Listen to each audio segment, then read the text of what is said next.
मदार, जी हाँ, मदार को हम आक या अकौवा भी कहते हैं। इसके मोटे अंडाकार पत्ते और हल्के बैंगनी सफ़ेद फूल जो होते हैं, यही इसकी प्रमुख पहचान होते हैं।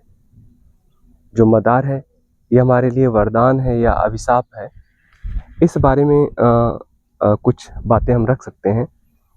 मदार, जिसको हम भारत में आक के नाम से भी कहते हैं, भारत में सड़क के किनारे बंजर भूमि और खेतों की मेड़ों पर खुद से उगने वाला एक पौधा है। इसे कई स्थानों पर धार्मिक महत्व भी प्राप्त है। आयुर्वेद में इसका उपयोग किया जाता है, लेकिन इसका सफ़ेद फूल, जिसे लेटेक्स कहा जाता है, विषैला होता है। इसलिए इसका उपयोग बहुत सावधानी से करना चाहिए। इसके जो फ़ायदे हैं मदार के, फ़ायदों में इसका है कि परागण करने वाले जीवों के लिए ये उपयोगी होता है।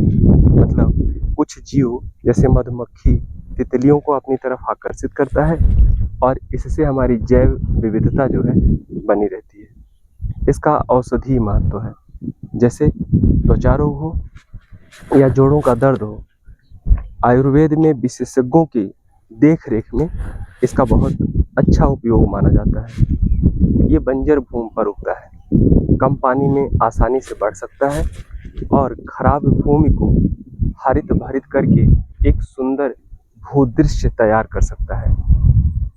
कई स्थानों पर इसके फूल को पूजा के लिए उपयोग किया जाता है, पर इसके जो नुकसान हैं, वो इसका सबसे बड़ा नुकसान इसका विषैलापन है। इसका जो सफ़ेद दूध है, वो त्वचा और आँखों में जलन पैदा कर सकता है और गलती से खाने पर स्वास्थ्य के लिए हानिकारक हो सकता है।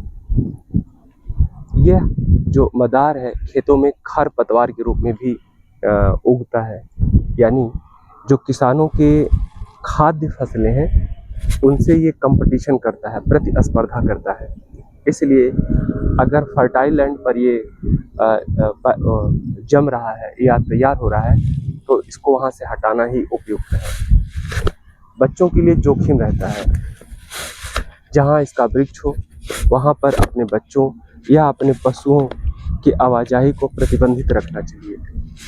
पर्यावरण के लिए अगर कुल मिला के कहें, तो जो मदार का वृक्ष है, ना तो पूरी तरह से लाभदायक है और ना ही पूरी तरह से हानिकारक है। प्राकृतिक पारिस्थितिकी में इसका एक अपना महत्व है। यह परागण करने वाले कीटों के लिए एक आवास, उनको एक जीवन और बंजर भूमि में हरियाली पैदा करता है। लेकिन यह खेती वाली भूमि को अनियंत्रित रूप से अगर फैल जाए, तो हमारे जो खाद्य फसलें हैं, उनको नुकसान पहुंचाता है। मदार एक ऐसा पौधा है जिसके फायदे और नुकसान दोनों हैं। प्रकृति में इसकी जो भूमिका है वो महत्वपूर्ण है, लेकिन इसके विषैले गुणों के कारण इसे बिना जानकारी के उपयोग नहीं करना चाहिए। आजकल जो एक्सप्रेसवे या हाईवे बन रहे हैं, आजकल उनके आसपास आप पाओगे कि ये जो मदार है, अनियंत्रित रूप से फैल रहा है। और इसके फैलने के पीछे का कारण ये है कि हम अलग अलग क्षेत्रों से मिट्टियाँ ले आते हैं, और इन मिट्टियों के होने के वजह से मदार का जो वृक्ष है, वो एक एरिया से दूसरे एरिया तक बहुत आसानी से फैलता चला जा रहा है। और इसके पीछे बहुत सारे और भी कारण हैं। एक तरह से कह सकते हैं कि ये एक जंगली वृक्ष है, बंजर भूमि का वृक्ष है। और आजकल जब हम इंफ्रास्ट्रक्चर के रूप में एक्सप्रेसवे या हाईवे बनाते हैं, तो ये जंगलों से या किसी बंजर क्षेत्र से जो मिट्टियाँ उठाई जाती हैं, उस मिट्टियों में इनके जो बीज हैं, फूल हैं, हमारे क्षेत्र में चले आते हैं और ये पूरी तरह से एक विस्तार ले रहा है। आप भी इस बात को नोटिस करते होंगे। अगर आप मेरी बात से सहमत हैं और आपको लगता है कि इस पे हमको थोड़ा ध्यान देना चाहिए, बच्चों की हेल्थ, अपने जानवरों या जो इसके बारे में संवेदनशील नहीं है, तो आप प्लीज़ बताइएगा। शुक्रिया।